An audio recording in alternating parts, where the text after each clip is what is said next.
মিষ্টি কুমড়া খাইতে কার না ভালো লাগে, ভাজি হলে তো কোনো কথাই নাই। আজকে আমি মিষ্টি কুমড়া ভাজি করব। তো এখন মিষ্টি কুমড়াটা আগে কাইটা নেই। এই মিষ্টি কুমড়াটা কিন্তু বেশি মজা না।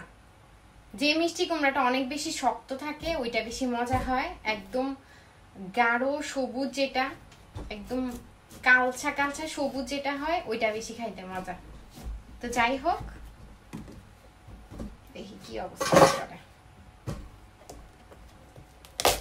এই যে মিষ্টি কুমড়াটা, তো আমি এই হাফ ভাজি করব।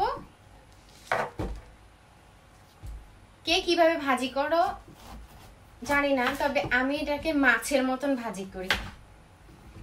মাছের মতন লবণ হলুদ দিয়ে ভাইজা তারপরে ভাজাই, পেঁয়াজ দিয়ে তারপর মশলা দিয়ে ভুনা ভুনা করি।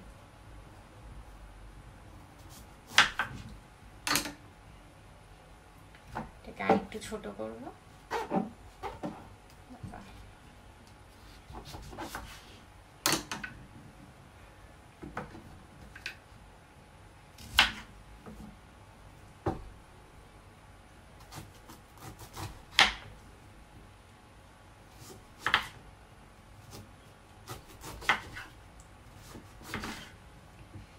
যারা পারো তারা তো পারোই, আর যারা পারো না তারা শিখা নিও। আমার রান্নার রেসিপি দেখে অনেকে রান্না করে, তো অনেকে কমেন্ট করে আপু আপনার মতন রান্না করে দেখছি অনেক বেশি মজা হয়, আপু সবসময় রান্নার ভিডিও দিবেন। তো তাদের ভালোবাসার জন্য আমি রান্নার ভিডিওগুলো দেই। অনেকে এসে বলে যে আপনার রান্না কে দেখতে চায়। এই তো আমি মিষ্টি কুমড়াটা একদম কেটে রেডি করে ফেলছি, এখন রান্নার পালা। চলো রান্না করি। মিষ্টি কুমড়াটা আমি ভালো করে পরিষ্কার করে নিচ্ছি, দিয়ে দিলাম লবণ আর হলুদ। এটা আমি মাছের মতন ভাজবো এক পিস করে। মিশাই নিই মিষ্টি কুমড়াটার সাথে হলুদ আর লবণ। মিষ্টি কুমড়া আমি মিশাই নিচ্ছি হলুদ লবণ দিয়ে। এখানে ফ্রাই প্যান বসাই দিলাম, দিয়ে দিলাম তেল। এগুলো এখন ভাজবো।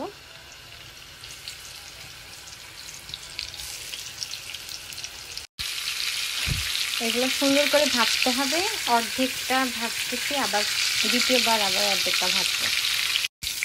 এক পিঠ সুন্দর করে ভাজা হয়ে গেছে, এখন আমি উল্টাই আরেক পিঠও ভেজে নিব ঠিকভাবে।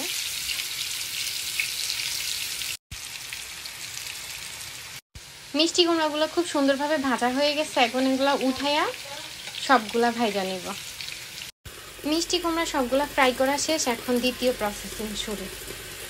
মিষ্টি কুমড়ার ভাজি কিন্তু প্রায় রেডি। এই যে এখন দিয়ে দিব কাঁচা মরিচ আর ধনিয়া পাতা।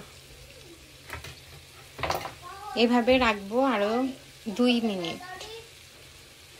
বেশি করে ধনিয়া পাতা দিলাম।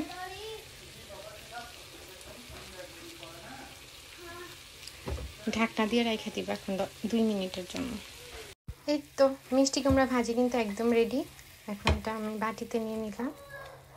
দেখো কত সুন্দর হয়েছে।